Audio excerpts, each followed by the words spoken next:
अस्सलाम वालेकुम दोस्तों, मैं हूं मोहम्मद शाहिद और आप देख रहे हैं बीओ ऑफिशियल यूट्यूब चैनल। दोस्तों, वीडियो को लाइक करने के साथ साथ अपने दोस्तों को व्हाट्सएप और फेसबुक पर शेयर भी कीजिए और नीचे कमेंट में पाकिस्तान जिंदाबाद, पाक फौज पाइंदाबाद भी ज़रूर लिखिए।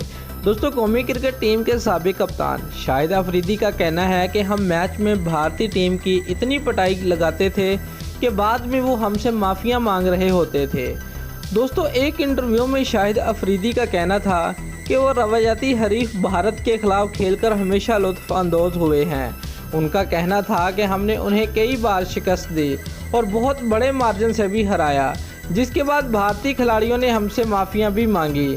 दोस्तों, एक सवाल के जवाब में उनका कहना था कि हमेशा ही भारत में क्रिकेट खेलकर लुत्फ़ अंदोज़ हुआ हूँ, जबकि भारत के खिलाफ चेन्नई टेस्ट 141 रन की इनिंग्स मेरी पसंदीदा इनिंग्स है। उनका कहना था कि भारत और ऑस्ट्रेलिया दोनों के खिलाफ खेलकर काफ़ी लुत्फ़ आता था।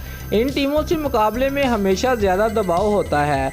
दोनों बड़ी और बड़ी ही अच्छी टीमें हैं। इनकी ही कंडीशन में खेलना बहुत बड़ा चैलेंज होता है। साबिक कप्तान का कहना था कि उन्हें भारत में हमेशा बहुत ज़्यादा प्यार मिला है और वो इस बयान पर अभी भी कायम हैं। दोस्तों, अगर आपको हमारी ये वीडियो अच्छी लगी है तो लाइक और कमेंट ज़रूर करें और हमारे चैनल को सब्सक्राइब करना मत भूलिए। शुक्रिया।